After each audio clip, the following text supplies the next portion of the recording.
entramos en la parte de ósmosis y tonicidad. Esto les va a permitir a ustedes entender después la física de la deshidratación, lo que es hiperosmótico, hipertónico y todo ese tipo de cosas. Lo primero que tienen que marcar es la diferencia entre el concepto de ósmosis y difusión. Se habla de ósmosis cuando lo que se mueve es el agua. ¿M? El agua a través de una membrana semipermeable, ¿eh? Semipermeable. Recuerden que la membrana semipermeable es aquella membrana que no permite el paso de soluto. Por lo tanto, si un soluto no puede atravesar la membrana, no difunde. Si un soluto no difunde, se convierte en un soluto osmóticamente activo. ¿Qué carajo es un soluto osmóticamente activo? Aquel que genera osmosis, o sea, flujo neto de solvente desde el lugar o compartimiento de menor concentración de soluto hacia el compartimiento de mayor concentración. ¿Está? Ustedes van a ver que en la bibliografía oficial habla de la energía química del agua, entonces lo leemos de otra manera. El compartimiento que tiene menor concentración de soluto tiene mayor cantidad de agua, por lo tanto, al haber mayor volumen de agua, el agua tiene mayor energía química, ¿sí? Energía química del agua. Entonces, podemos decir que el solvente o el agua se mueve desde el compartimiento de mayor energía química del agua al compartimiento con menor energía química del agua. ¿Mm? Del compartimiento con menor concentración osmolar al de mayor concentración osmolar. Después van a terminar viendo que el efecto osmótico se genera desde un compartimiento de menor presión osmótica al de mayor presión osmótica. Las tres cosas son válidas. Con respecto a la difusión, sería también flujo, pero nada más que flujo de soluto. En la ósmosis hay flujo de solvente, volumen de solvente que atraviesa la membrana. En la difusión es cantidad de soluto que atraviesa la membrana. Para que haya difusión, la membrana debe ser permeable, o sea, dejar pasar el soluto. ¿Queda claro? El agua se va a mover siempre del lugar de menor concentración de soluto al de mayor concentración, mientras que el soluto se va a mover siempre de donde está más concentrado a donde está menos concentrado, o sea, movimiento a favor de gradiente. Si comparamos ósmosis y difusión, ustedes van a ver que en la ósmosis solo hay ósmosis o efecto osmótico si la membrana es semipermeable, o sea, aquella membrana que no deja pasar soluto. El solvente siempre se va a mover desde el lugar de menor concentración de soluto, obviamente, hacia el de mayor concentración. Dicho de otra manera, del lugar de mayor energía química del agua al compartimiento con menor energía química del agua. Al final van a ver que el agua se mueve del lugar de menor presión osmótica al de mayor presión. ¿Cuál es el objetivo de la ósmosis? ¿Cuál es el objetivo del efecto osmótico? Y bueno, diluir lo concentrado, concentrar lo diluido hasta anular la diferencia de concentración osmolar. También podemos decir que es hasta anular la diferencia de presión osmótica existente a ambos lados de la membrana. Con respecto a la difusión, se produce siempre y cuando el soluto no sea osmóticamente activo, o sea que la membrana permita el paso. ¿Estamos de acuerdo? Difusión, acuérdense de transporte a través de membrana. En esta situación el soluto difunde siempre a favor del gradiente, o sea, del lugar donde está más concentrado hacia el lugar donde está menos concentrado. ¿Por qué hablo de gradiente de concentración y no diferencia de concentración? Porque el gradiente de concentración incluye la distancia a recorrer, que está determinado físicamente por el espesor de la membrana. Si no se acuerdan, repasen el transporte.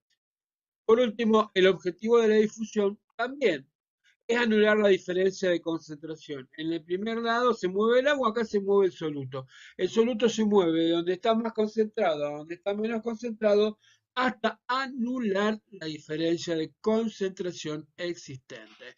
No hablamos de presión. Bueno, acá comparamos ósmosis y tonicidad. En el primer ejemplo, los de arriba van a ver dos compartimientos A y B separados por una membrana semipermeable. La concentración A es mayor a la concentración B. Fíjense que en A hay 4 partículas y en B hay 2. Como la membrana es semipermeable, van a ver que abajo lo que se mueve es el agua. El agua se mueve de B hacia A, de donde hay mayor energía química del agua, donde hay menor energía, de donde hay menor concentración de soluto a donde hay mayor concentración. Y siempre que hablamos de concentración, hablamos de osmolaridad. Y concentración es masa sobre volumen. Por el efecto osmótico, lo que se produce es en el compartimiento B una disminución del volumen, ya que el agua pasa de B hacia A, ¿tá? Y en el compartimiento A un aumento de volumen. Uno podría decir que la solución A es hiperosmótica y la solución B es hipoosmótica. ¿Por qué? Porque tienen una mayor concentración y la otra menor. ¿Por qué? Porque la hiperosmótica te chupa el agua o la hipoosmótica hace que el agua pase de B hacia A. En el caso de la difusión, van a ver que la membrana que dibujé tiene agujeritos. Tengo dos soluciones, igual que en el anterior, cuatro partículas en A, dos partículas en B, concentración en A mayor que en B, pero como los poros de la membrana permiten el paso del soluto, la membrana se hace permeable. Por lo tanto, el soluto no genera efecto osmótico, todo lo contrario, difunde. Difunde libremente, por lo tanto, se mueven las partículas de soluto hasta anular la diferencia de concentración. Si miran el dibujito que es medio pedorro, pero creo que se entiende, los niveles de agua no se alteran. ¿Eh? No se alteran, porque lo que se mueve es el soluto. Esto es esquemático, porque obviamente que el soluto siempre arrastra un poco de agua, pero en el balance el volumen final no se altera. ¿Ah? Lo que se mueve, lo que se altera es la masa. Espero que se haya entendido. Bueno, entramos a hablar un poco de tipos de membrana. Acá presten un poquito de atención o traten de visualizarlo. Hay tres tipos de membrana, las semipermeables, las dialíticas y las selectivas. ¿Mm? Esas son las que vamos a manejar. La membrana semipermeable obviamente es aquella que solamente deja pasar solvente. Esta es la que hace que los solutos, cualquier soluto ejerza efecto osmótico. Recuerden, membrana semipermeable, no deja pasar ningún tipo de soluto, no se deliren, ¿eh? Membrana semipermeable. ¿Eh? Las membranas dialíticas son aquellas que dejan pasar, dejan difundir todos los solutos, menos las proteínas, fundamentalmente la albúmina, menos las proteínas, filtran, separan proteínas del resto. Por eso ustedes van a ver que en fisiología renal, las membranas del capilar endotelial que es fenestrado retiene albúmina. Albúmina, fundamentalmente. Por eso es una membrana de tipo dialítica. ¿De acuerdo? Después aparece la membrana selectiva. Bueno, selectiva. Y acá lo puse en mayúscula. Todas las membranas biológicas son selectivas. Pará. Todas no. Las membranas del riñón, o sea, del glomérulo y las membranas los capilares del hígado son fenestrados, son dialíticos. Acá el resto son todas selectivas. ¿Qué quiere decir que son selectivas? Y bueno, que dejan difundir los solutos dependiendo de la selectividad de la membrana biológica. Acá tendríamos que repasar un poco transporte a través de membrana, qué solutos difunden libremente, qué solutos hacen difusión facilitada y cuáles solutos nunca pueden difundir ni por difusión simple ni facilitada y necesitan obviamente un transporte en masa, que estos serían directamente no pueden difundir. ¿Estamos de acuerdo? A partir de la selectividad de la membrana vamos a ver un nuevo concepto que me parece importante. La selectividad de la membrana. La selectividad de la membrana puede medirse a través del coeficiente de reflexión. ¿Mm? El coeficiente de reflexión, simbolizado con una letra llamada sigma o rho, que acá no lo puse porque soy medio pavote, mide la selectividad que tiene la membrana para permitir la difusión en mayor o menor medida de un soluto. A ver, el coeficiente de reflexión te dice a vos cuánto deja pasar la membrana, qué cantidad, qué porcentaje de ese soluto deja pasar o no lo deja pasar. A ver, ¿de qué depende la selectividad? Y bueno, de la estructura físico-química de la membrana celular. Recuerden, doble capa lipídica, proteína intracalor. Entonces, la estructura de la membrana ya hace a la selectividad. ¿Por qué? Porque si la membrana tiene una estructura de doble capa lipídica, ya sabemos que los solutos que son liposolubles difunden libremente, por ejemplo. Y a través de los canales iónicos formados por las proteínas, difundirán aquellos solutos cargados eléctricamente, como puede ser el sodio, el potasio, ¿de acuerdo? Pero claro, la difusión por canales tiene selectividad específica por la apertura o la conductancia. Después tienen la naturaleza y el tamaño de las moléculas que quieran difundir, obviamente. Las naturalezas liposolubles difunden libremente. Perdón, las moléculas de naturaleza liposoluble difunden libremente. Las moléculas de naturaleza proteica tienen un problema. Son consideradas macromoléculas y por lo tanto no van a poder difundir. Por lo tanto, la selectividad está determinada por estos factores. Bueno, vamos a ver cómo medimos la selectividad. Dice que explicar el coeficiente de reflexión, que acá aparece el simbolito sigma o rho, uno dice, che, ¿qué carajo mide el coeficiente de reflexión? Bueno, el coeficiente de reflexión mide el grado de selectividad. Tiene la membrana para permitir el paso de un soluto. Mide el grado de selectividad. Es muy selectiva, es poco selectiva, no es selectiva. Bueno, entonces, este coeficiente permite medir eso. El coeficiente toma valores que van entre 0 y 1. Y entiendan bien esto porque esto es importante en la teoría, en la interpretación. Entre 0 y 1. Bien. ¿Qué indica el valor 0? Indica que el soluto, por su naturaleza, difunde libremente a través de la membrana. Por lo tanto, no reflexiona. Nunca, jamás. No reflexiona. Reflexionar quiere decir rebotar. ¿eh?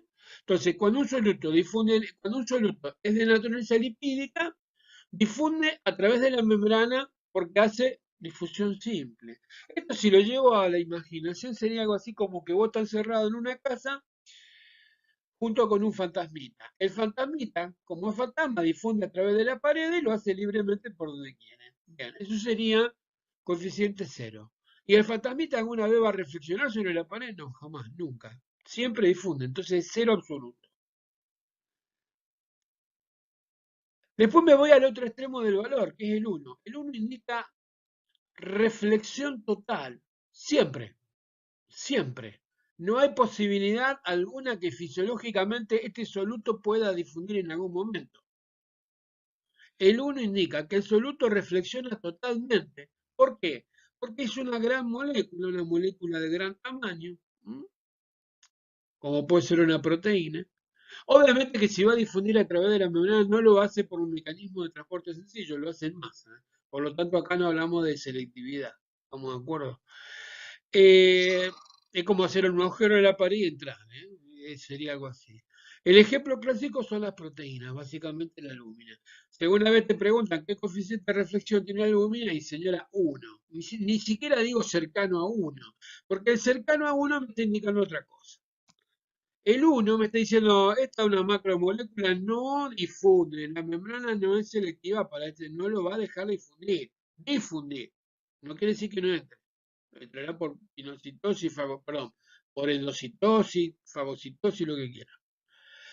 Para el resto de los valores, fíjense que nombré los liposolubles o que hacen difusión simple en 0. En el 1, el otro extremo, macromolécula, molécula de gran tamaño, qué sé yo, 1. Después tengo el resto de los solutos que oscilan entre 0 y 1. Esto es como decir nunca taxi. Nunca 0, nunca 1. ¿Por qué nunca 0? Porque si fuera el 0, diría que es liposoluble. Y el sodio no es liposoluble. ¿Entienden esto? Yo no le puedo otorgar un coeficiente de reflexión 0 al sodio. Porque estaría diciendo que es liposoluble. Ahora, yo le podría otorgar un valor cercano a 0. ¿Qué sé yo? Invento un valor. 0,25. ¿En qué situación? En situación de membrana en reposo. en situación de membrana despolarizando. Cuando la membrana se está despolarizando, por si no se acuerdan, hay un aumento en la conductancia del sodio. Se abren canales voltaje dependiente del sodio y aumenta la difusión de sodio a través de canales. Entonces hay un aumento de la permeabilidad. Es una permeabilidad selectiva. Por eso la selectividad depende de una permeabilidad selectiva que también la conocemos con el nombre de conductancia. Esto por eso hablábamos de transporte. Ahora, en otra situación, en una situación de repolarización o situación de reposo de la membrana, la conductancia al sodio disminuye. Por lo tanto, el valor del coeficiente debería ser un valor cercano a 1, no 1. Porque si digo 1, estoy diciendo que el sodio es una macromolécula y no lo es. ¿Entienden la diferencia entre el 1 cercano a 1 y el 0 o cercano a 0? Buenísimo.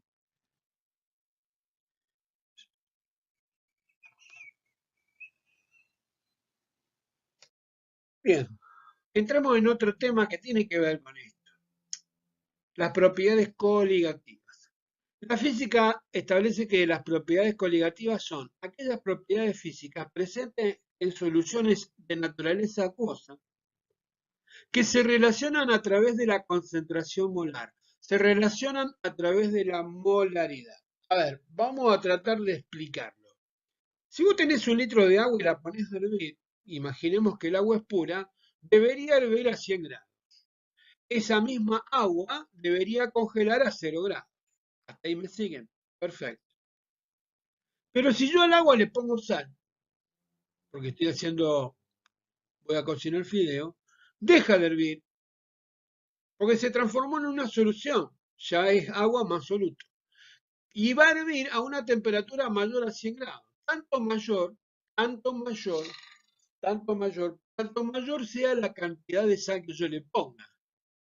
Por lo tanto, la temperatura de ebullición de una solución acuosa es diferente a la temperatura de ebullición del agua pura. A eso se lo llama ascenso bulloscópico, que es una propiedad física presente en solución acuosa. Así como el agua hierve a 100 grados, una solución debe hervir a más de 100 grados. ¿Cuánto más? Y cuanto mayor sea la cantidad o concentración de soluto, mayor deberá ser el ascenso bulloscópico. El agua congela a 0 grados, una solución congela a menos de 0 grados. Cuanto mayor es la concentración de soluto, más baja debe ser la temperatura de congelación.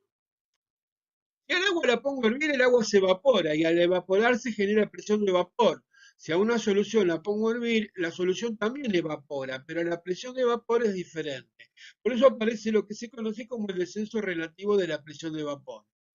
Pero tal vez lo más importante de todo es la última, no por última, sino porque es la más importante, propiedad coligativa, que es la presión osmótica. Alguna vez te podrán preguntar, ¿qué es la presión osmótica? Y vos querer definir, de la piba a la piba. La mina lo que quieres escuchar es, bueno, señora, de entre todo, la presión osmótica es una propiedad coligativa. Muy bien, ¿y qué es una propiedad coligativa? ¿Qué es propiedad física que solamente está presente en soluciones acuosas y que se relaciona con otras propiedades a través de la molaridad? Se relaciona a través de la molaridad, no depende de la molaridad. La física dice que las propiedades coligativas dependen de dos cosas. Uno, que el solvente sea siempre agua. Si no es agua, no hablamos de propiedad coligativa. Dos, del número, escucha bien, del número de partículas disueltas en solución. Traduzco, número de partículas disueltas en solución de la osmolaridad. Ahora, hagamos un parate. Yo dije que las propiedades coligativas se denominan coligativas porque se relacionan a través de la molaridad. Yo teniendo la molaridad puedo calcular las cuatro propiedades. O teniendo una de las propiedades puedo despejar molaridad y obtener el resto de las propiedades. Eso es matemática. Pero físicamente hablando dependen de la osmolaridad y de la naturaleza del solvente. Bien, desarrollemos la fórmula de presión osmótica que tiene muy bien definida en el cuaderno del alumno. En un primer momento, como dijimos, la presión osmótica es una propiedad coligativa en la cual yo, teniendo la molaridad, puedo calcularla. Aparece la primera ecuación.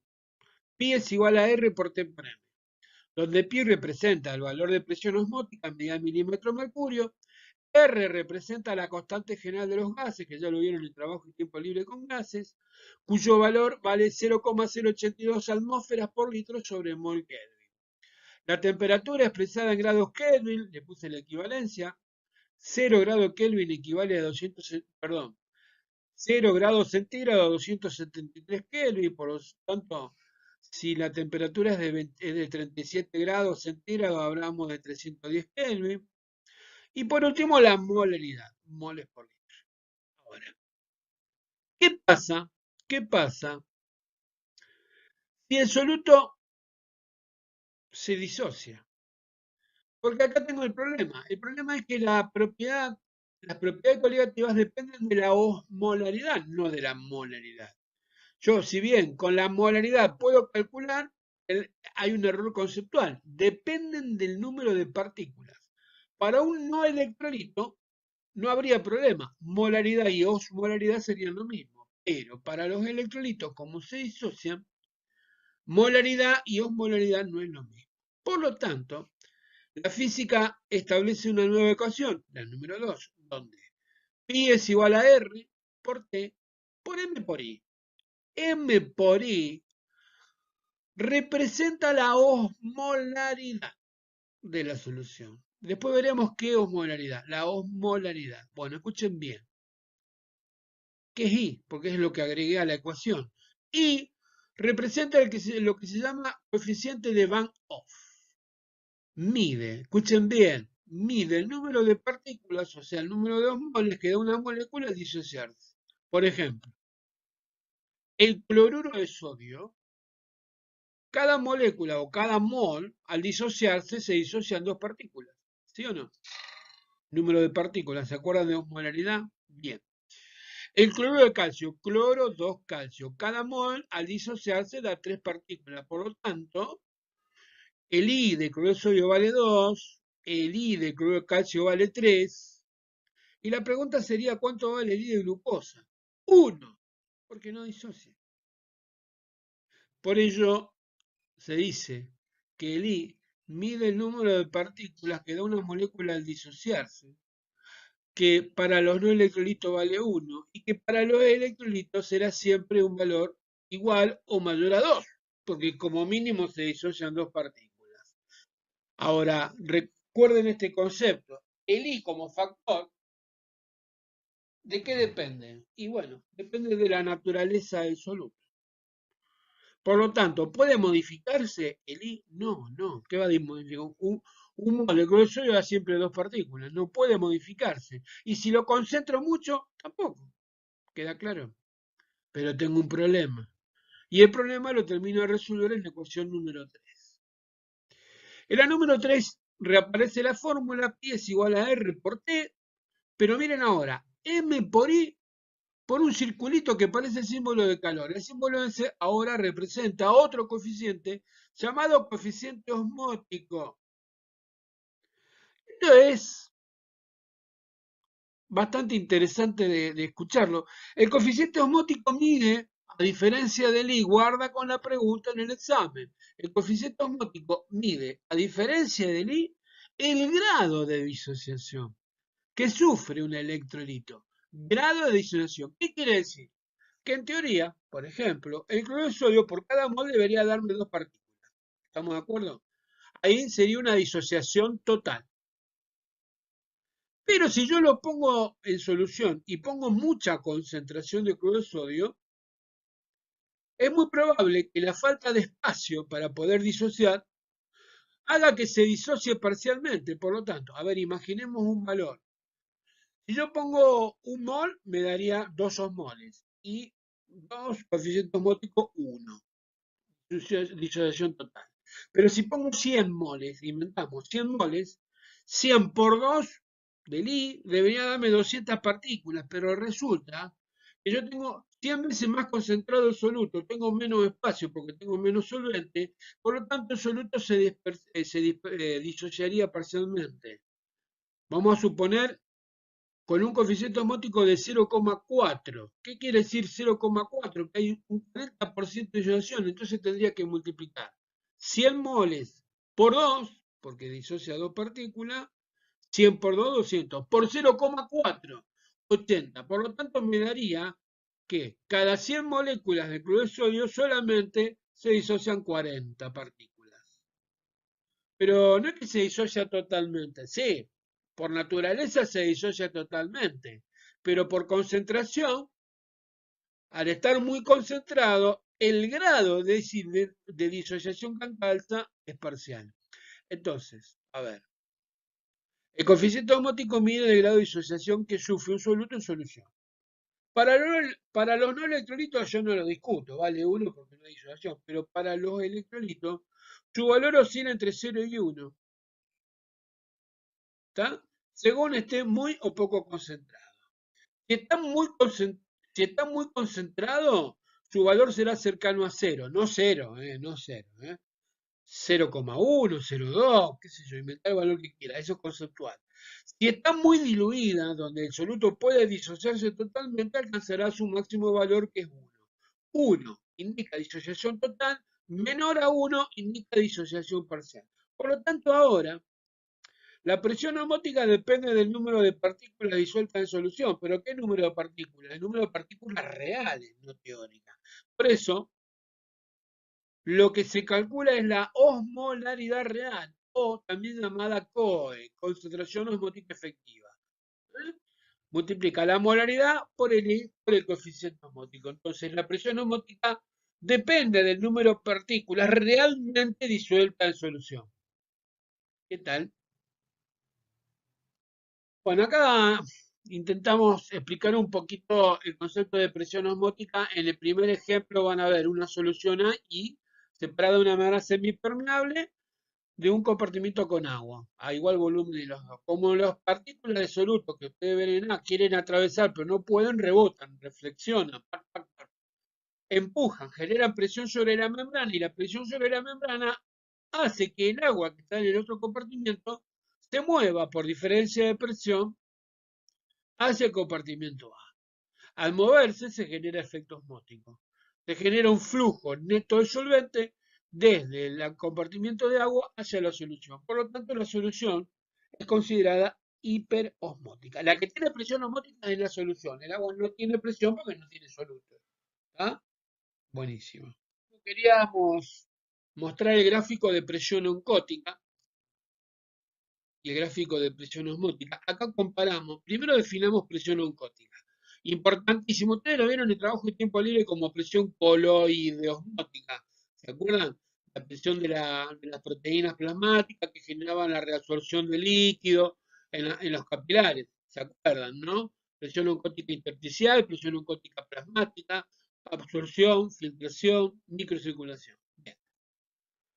La presión oncótica corresponde a la suma de la presión osmótica más la presión de inhibición. Eso podría ser una definición, sin ningún problema. Ahora entiendan esto. La presión osmótica es la presión que ejercen las proteínas, las partículas de proteína, o sea, los osmoles. Claro, es un no electrolito. Bueno, un mol de albúmina, un osmol, no importa. Eso genera presión osmótica. I es igual a R por T por M por I por coeficiente osmótico. El I vale 1, el coeficiente osmótico vale 1 porque es un no electrolito, listo, ya está. Eso es presión osmótica. Pero la albúmina es un coloide. Y por ser un coloide se solvata. Y la solvatación genera una película de agua alrededor, que es lo que genera un aumento de su tamaño. Por lo tanto, a mayor tamaño, mayor superficie, mayor presión. Entonces hay una presión oncótica que es la suma de la presión osmótica ejercida por los osmoles de la albúmina más la presión de inhibición ejercida por las capas de solvatación por ser un coloide. Eso es presión oncótica. Y tienen en el gráfico, eje vertical o eje de las ordenadas, presión, eje horizontal o eje de las abscisas, concentración osmolar. Acá comparamos comparamos dos solutos, un coloide con cualquier soluto, que generalmente ponemos comparación cloruro de sodio albúmina, generalmente. O podríamos poner albúmina glucosa, son los clásicos ejemplos. Si ustedes miran, la recta, que para cloruro de sodio representa el comportamiento osmótico de cualquier soluto. A mayor concentración osmolar, mayor presión osmótica. La relación es directamente proporcional. Pero si vos comparás a igual concentración un cloruro de sodio con la albúmina, vos vas a ver que la albúmina genera una presión mayor. A esa presión mayor, algunos la llaman presión osmótica experimental, ¿eh? Pero que en realidad es la presión oncótica. La pregunta podría ser, ¿por qué a igual concentración osmolar se produce diferente efecto osmótico? El efecto osmótico de la albúmina es mayor que el efecto osmótico del cloruro de sodio. ¿Por qué si la concentración osmolar es la misma? Bueno, por la capa de solvatación que genera presión de inhibición. Bien, ¿cómo lo grafico? Como lo ven ahí. La curva en rojo es presión oncótica. La recta es presión osmótica. ¿Dónde carajo grafiqué la presión de inhibición? Es el área que se forma entre la curva y la recta. Si alguno te pregunta, guarda con la lectura del gráfico. La recta representa presión osmótica para cualquier soluto, inclusive la albúmina, y la curva representa presión oncótica exclusiva de la albúmina. Buenísimo.